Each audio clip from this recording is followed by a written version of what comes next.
Com quase 10 anos de televisão no Brasil, já existiam mais de 200 mil aparelhos receptores de televisão.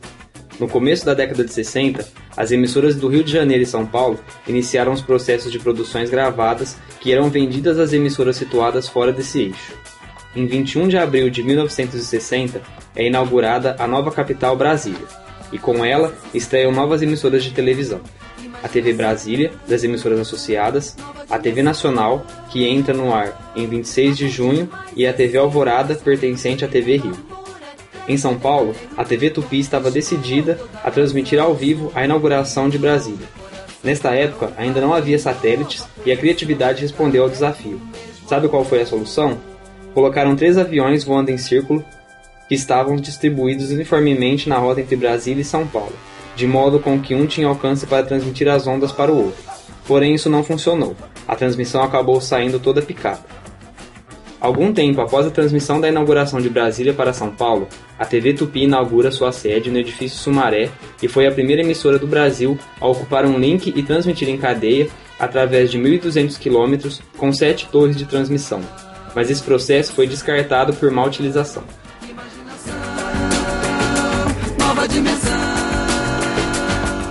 Em maio do mesmo ano, um violento incêndio destrói os estúdios da TV Record em São Paulo, fazendo com que a emissora começasse a utilizar mais do link com a TV Rio para satisfazer sua programação. Dessa forma, o número de programas transmitidos do Rio de Janeiro para São Paulo aumenta consideravelmente nas emissoras unidas, tanto por ligação direta quanto por videotape. A programação da TV Continental no Rio de Janeiro vinha ganhando reforços de artistas contratados principalmente da TV Paulista, que tinha sido recentemente adquirida pelo empresário Roberto Marinho. Em junho de 1960, entra no ar no Recife a TV Rádio Clube Pernambuco e a TV Jornal do Comércio. Em agosto do mesmo ano, a TV Tupi Difusora passa a operar em São Paulo e assume definitivamente o nome de TV Tupi de São Paulo.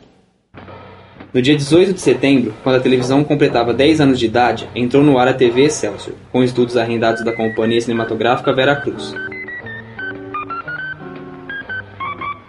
Talvez algo de inovador que a mesma trazia era que ao abrir a programação eram exibidos os créditos referentes a todos os funcionários que trabalhavam para colocar a emissora no ar. Essa prática deixava bem claro o caráter socialista de seu proprietário, o Wallace Simonsen.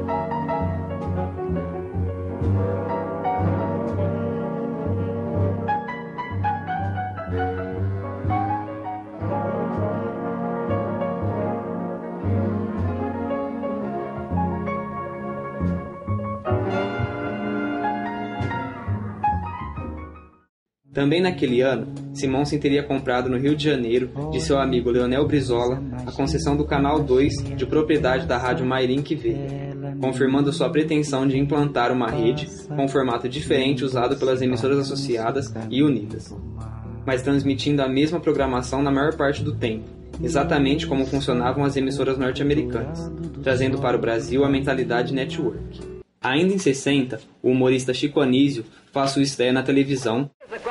Hoje, excepcionalmente retangular, temos o prazer e a honra de contar com a presença do senhor Harun Selim Al-Rascunha, que sua encantadora...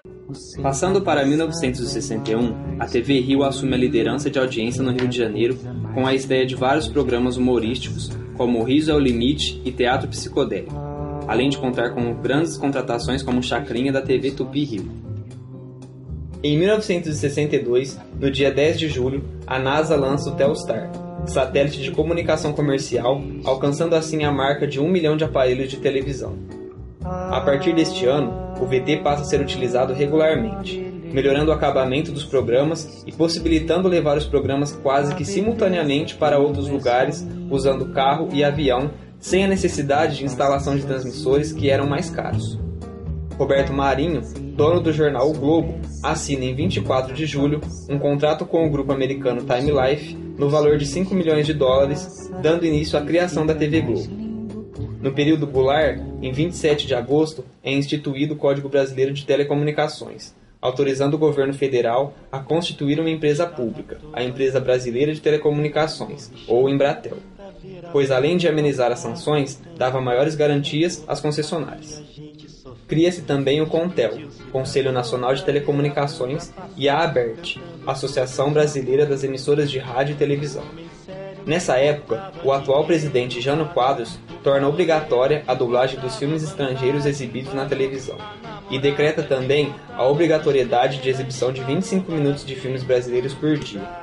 No Rio de Janeiro, um decreto do governo do estado da Guanabara obriga as emissoras de televisão a transmitir seu sinal do Morro do Sumaré, fazendo com que seus transmissores fossem transferidos para o morro, o mais alto da cidade, acabando com a necessidade dos moradores do Rio precisarem colocar antenas adjacentes em seus aparelhos de televisão. Os transmissores continuam no alto do morro até hoje. Enquanto isso, a TV Excelsior adquire modernos equipamentos, contrata os melhores profissionais da televisão brasileira, como Carlos Manga, e constrói um grande estúdio no bairro da Vila Guilherme, em São Paulo, especializando-se na linha de dramaturgia. Também em 1962, a TV Excelsior realiza em São Paulo as primeiras experiências de TV em cores no Brasil, utilizando o sistema NTSC de procedência norte-americana. O programa escolhido para testar a novidade foi o Moacir Franco Show. Em 1963, no dia 28 de junho, Silvio Santos cria o Baú da Felicidade, doado por Manuel de Nóbrega. A empresa se encontra em difícil situação financeira e Silvio Santos mostra sua capacidade administrativa, revertendo a situação.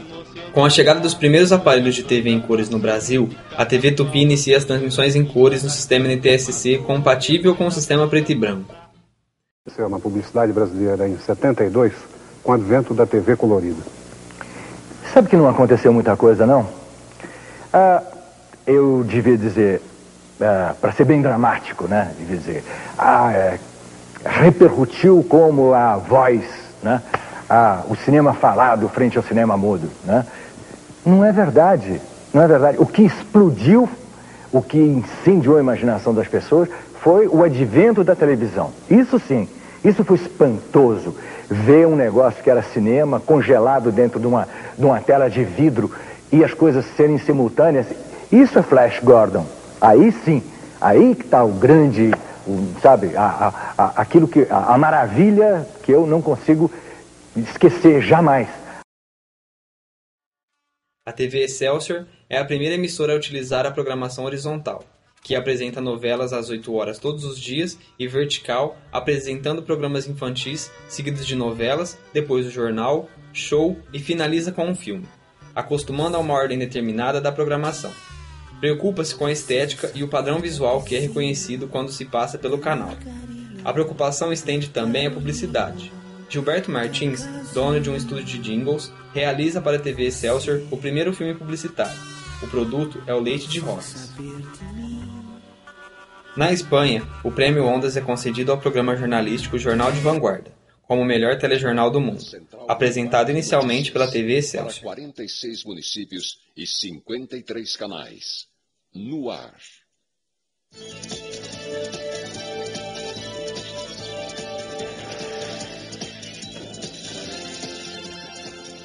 Jornal Vanguarda. Em 1964, o Brasil entrou na ditadura militar, por conta do golpe que derrubou João Goulart do poder político do nosso país. Isso acabou afetando as telecomunicações brasileiras com a censura não só na televisão, mas também no cinema, música e afins. As emissoras de televisão, bem como as de rádio, passaram a operar canais concedidos pela administração federal, canais que podem ser caçados. Até 1988, as licenças para exploração de frequências reforçavam o controle exercido pelo Estado pelo simples fato de que as licenças só eram concedidas a grupos que apoiavam originalmente as ações adotadas pelo mesmo. Na ditadura militar, todos os seriados norte-americanos televisionados foram censurados, como A Feiticeira,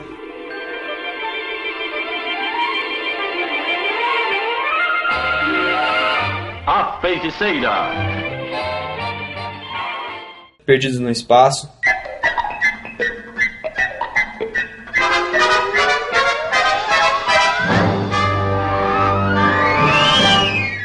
Bonanza,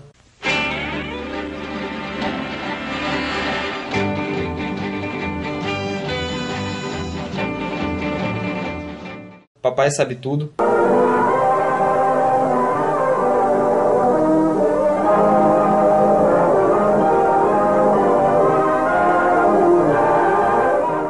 Entre outros. Era obrigatória a dublagem de todos os filmes transmitidos na TV, bem como era obrigatória a transmissão diária de 25 minutos de filmes brasileiros. Em 64, também estreia a novela O Direito de Nascer, exibida pela TV Tupi e TV Rio, adaptada de um roteiro de rádio que acabou marcando o início de uma fase onde a programação é centrada na transmissão de telenovelas na televisão.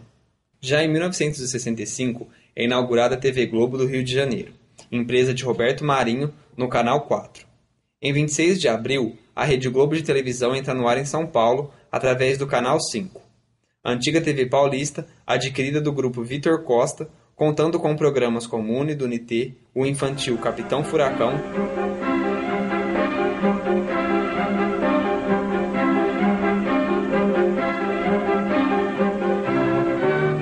o programa Capitão Furacão surgiu em 1965, na inauguração da TV Globo. Era um programa para crianças. E o diretor, então, Abdon Torres, chamou-me em seu gabinete e disse: olha, eu tenho aqui um título de um programa infantil com filmes, aventuras, desenhos, essas coisas. E eu não queria jogá-los simplesmente no ar. Eu tenho um nome de um personagem chamado Capitão Furacão, e eu gostaria, consultando o elenco, vi que você poderia fazer este personagem. Como você enxerga, como você vê o perfil psicológico desse personagem? Bom, eu analisei a coisa e disse, bom, pelo nome, ele me sugere um velho lobo do mar, né, que, digamos, aposentado, né, mais saudoso da sua vida de homem de labuta no mar. Ele resolve contar para a criança a sua aventura, o seu tempo que ele transcorreu nas suas longas viagens pelos 7 vezes 77 mares afora. E o programa jornalístico Teleglobo, que daria espaço para o atual Jornal Nacional. Jornal Nacional.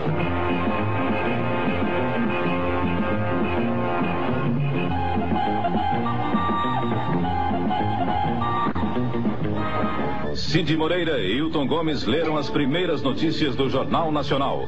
Entre elas, o aumento da gasolina. Dizia a notícia: a gasolina azul passa agora a 48 centavos e a comum para 39 centavos.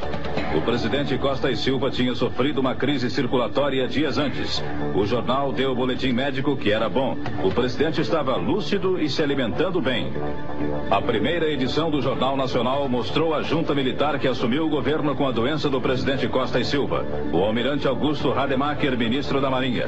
O general Lira Tavares, ministro do Exército. E o marechal do ar, Márcio de Souza Mello, ministro da Aeronáutica.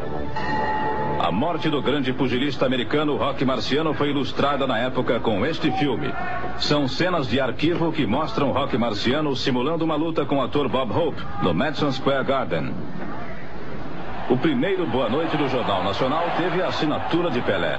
Foi com este gol que classificou o Brasil para o tri no México. Brasil 1, Paraguai 0 no Maracanã.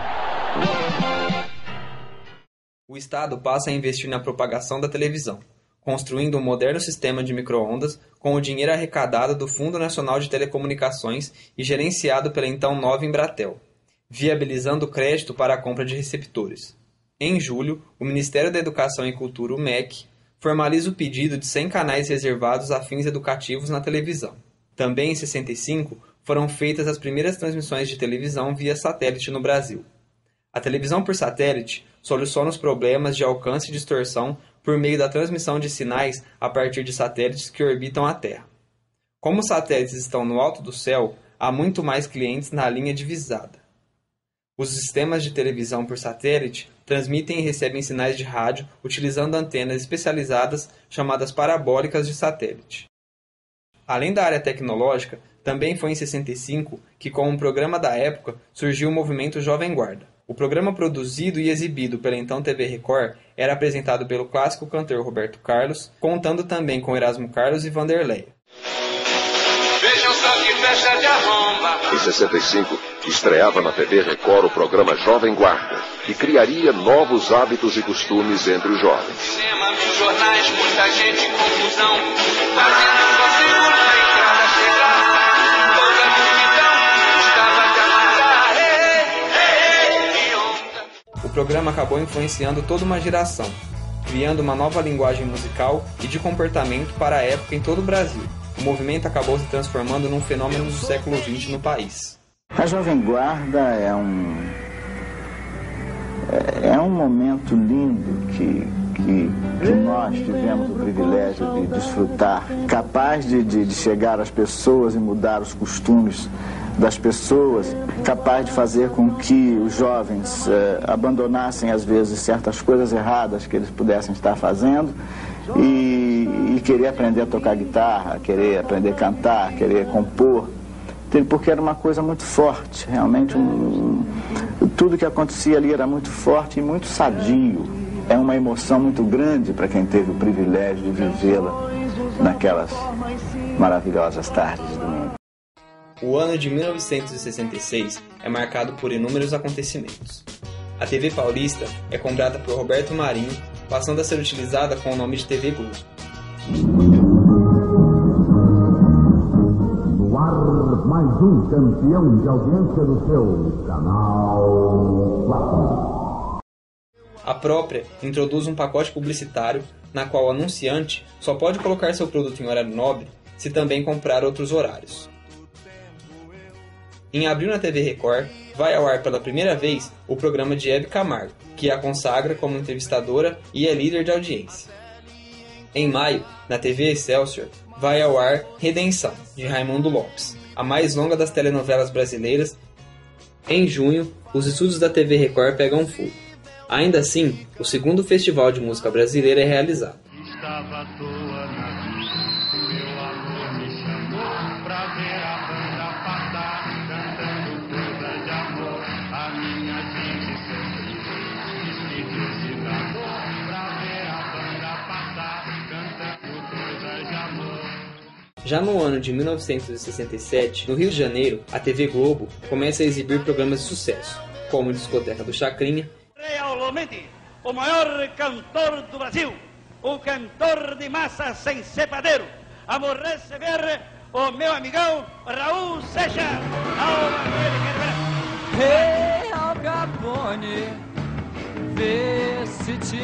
que fica no ar até 1972, e Dercy de Verdade, com a apresentação da irreverente Dercy Gonçalves.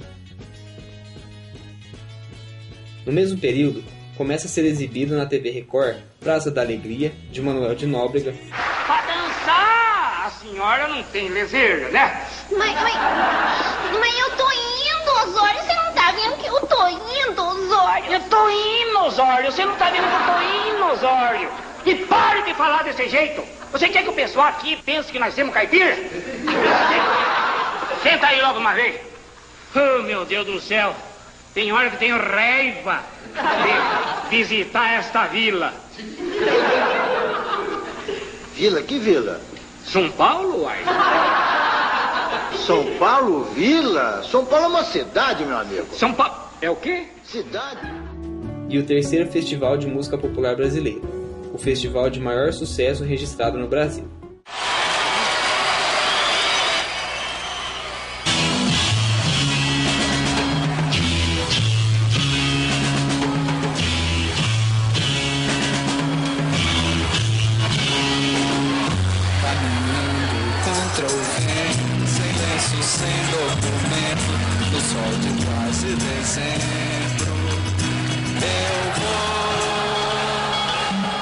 O sol se reparte em crimes, espaçonaves, guerrilhas e cardinales bonitas. Também é exibido na Record Família Trapo, escrito por Carlos Alberto de Nóbrega e Jô Soares. Surgiu a ideia de fazer a Família Trapo e deu certo. Eu acho que esse foi o primeiro grande sucesso nacional de televisão, foi isso, que começou em 66 e foi até 70. Sendo um dos programas humorísticos de maior sucesso da televisão brasileira. liderando a audiência no horário durante 3 anos. A TV Bandeirantes é inaugurada em São Paulo no dia 13 de maio. A emissora era pertencente ao empresário João Saad, com equipamentos sofisticados em um prédio no Morumbi, localizado na Rua Radiantes, número 13, onde se encontra até hoje. A inauguração de um canal de televisão, nos moldes em que se apresenta o Canal 13, é um motivo de regozijo geral. O ano de 1968 começa triste para a televisão brasileira. Morre em 4 de abril, aos 75 anos, Assis Chateaubriand, o homem que trouxe a televisão para o Brasil. No dia 6, o jornal O Dia destaca em sua capa a morte do homem que marcou uma época, criando o maior império jornalístico e radiofônico da América Latina. Controvertido, polêmico e arrogante. Francisco de Assis Chateaubriand Bandeira de Melo, ou Assis Chateaubriand. Nasceu em Umbuzeiro, interior da Paraíba. Chateau, apelido pelo qual entrou para a história, era imprevisível.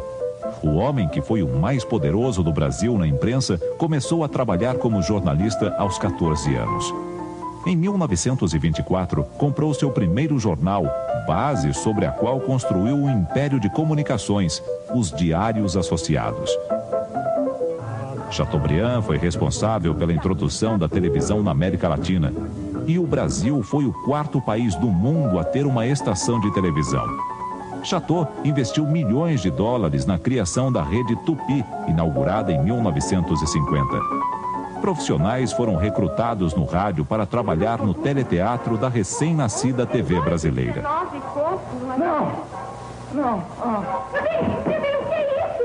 Entre 1920 e 1964, esteve envolvido em todos os principais acontecimentos políticos do país e do mundo. Chegou a ser senador 2 vezes e embaixador do Brasil em Londres em 57. Crítico implacável, assinava artigos chamando o presidente JK, seu amigo, de o faraó Kubitschek. Ajudou a fundar em 47 o Museu de Arte de São Paulo, o MASP. Comprou quadros de pintores famosos como Renoir, Monet e Portinari. Morreu há mais de 30 anos, mas continua sendo personagem obrigatório na história brasileira do século XX. Durante este período, é instituído pelo governo o crédito ao consumidor, impulsionando a venda de televisores. As vendas aumentam 47% em relação ao ano de 1967, chegando à marca de 700 mil aparelhos vendidos. Dentro deste cenário, o Brasil já possui 3.200.000 televisores. Em 4 de novembro de 68, na TV Tupi, vai ao ar a novela Beto Rockefeller, escrita por Braulio Pedroso e dirigida por Lima Duarte e Walter Avanci. Esta foi a primeira novela a utilizar como pano de fundo a realidade, contando com gírias nos diálogos, o que contribuiu para a quebra da impostação teatral das falas e dando um tom mais natural à novela. No elenco da novela estavam Luiz Gustavo, Irene Ravache, Beth Mendes e Débora Duarte. Ainda em 68, Roberto Marinho compra a emissora geradora de Belo Horizonte, fazendo com que a Globo seja pioneira na transmissão via satélite do lançamento da nave espacial Apollo 9. 10, 9, we have ignition sequence start.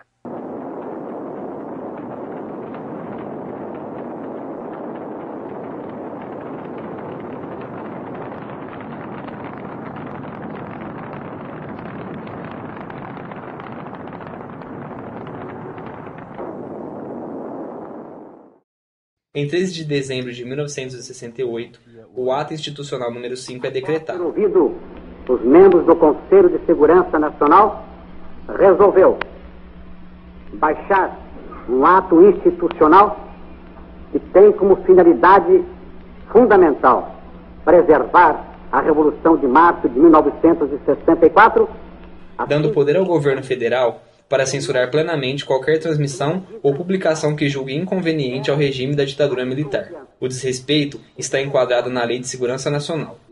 Durante o ato institucional número 5, a TV Record coloca ao ar o programa Quem Tem Medo da Verdade, onde artistas conhecidos recebiam cachê para serem julgados por questões e problemas sociais, satisfazendo a curiosidade dos telespectadores. A TV Excelsior perde o direito de colocar ao ar o Jornal de Vanguarda, também por conta do ato institucional 5. Também é proibida de exibir, depois de 596 capítulos, a novela Redenção, tornando-se a telenovela mais longa de toda a história da televisão brasileira.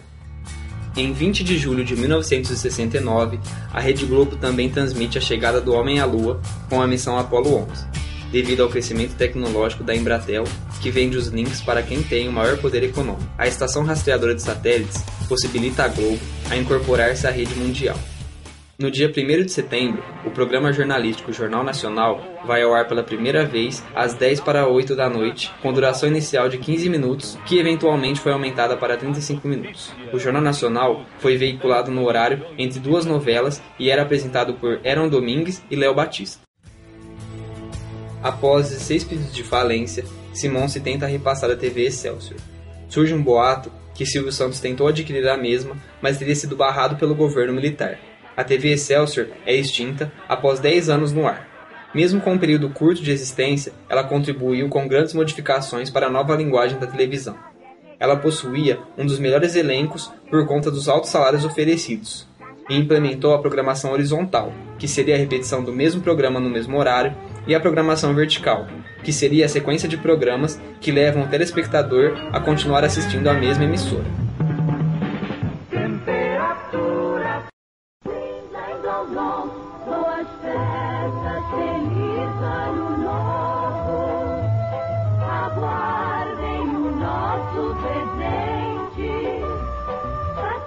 Já em 1970, grandes marcos para a história da TV no Brasil fizeram com que essa década brilhasse literalmente.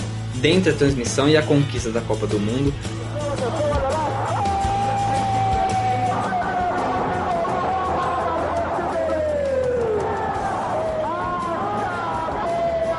até a mudança com a forma que os anunciantes compravam espaços dentro das telecomunicações. Antes, os anunciantes patrocinavam o programa como um todo. Agora, passavam a comprar espaços entre os programas. Só que com uma diferença. Faz bem melhor.